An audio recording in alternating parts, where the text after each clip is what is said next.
Break சொன்னதுலேருந்து கிறுக்கு பிடிச்ச மாதிரி ஆயிட்டு.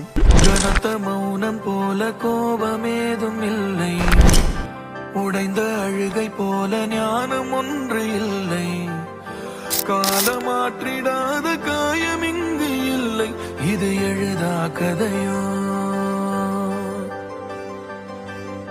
கலைந்து போன கனவு மீண்டும் சேர்வதில்லை, கரையை சேரும் மலைகள் பிரிவில் சோர்வதில்லை, மாறும் நொடியை போல மாயமேதும் இல்லை, அது கொடுக்க முடியாத அம்மா கிட்ட உங்க அப்பா இன்னொரு சான்ஸ் தர சொன்னாரு. எழுதா கதையோ,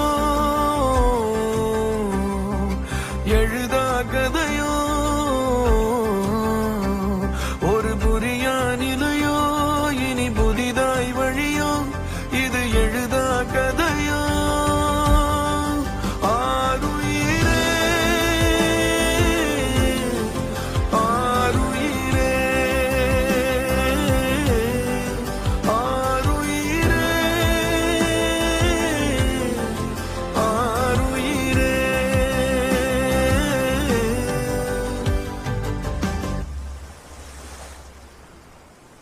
எப்படி இந்த நியூ இயர்க்கும் தம்பியோட ரெசல்யூஷன் இருக்கா?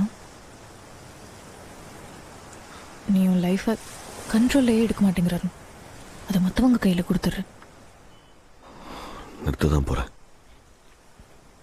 இதான் கடைசி தம்மா. எனக்கு நம்பிக்கை இல்லை. உனக்கு ப்ரூவ் பண்ணணும்னு எனக்கு அவசியம் இல்லை. சாரி அருண், உங்கள் அப்பா கூட ஒன்று கம்பேர் பண்ணது. ஓ எழுதா கதையோ, எழுதா கதையோ. திவ்யான்ட்டு பேசினாடா, நீ ஒன்றும் வருத்தப்படாத சாமி, எதுவாக இருந்தாலும் நீங்கள் வா பேசிக்கலாம். அப்புறம் நீ ஊருக்கு வந்ததும் நம்ம போய் டைவர்ஸ் அப்ளை பண்ணிட்டு வந்துடலாம்டா. டேய், இன்னைக்கு நானே சாந்திக்கா வண்டி எடுத்துட்டு முருகன் மெடிக்கல் வரைக்கும் போயிட்டு வந்தேன். பயம் கொஞ்சம் கொஞ்சமாக குறையுதுடா இப்போ.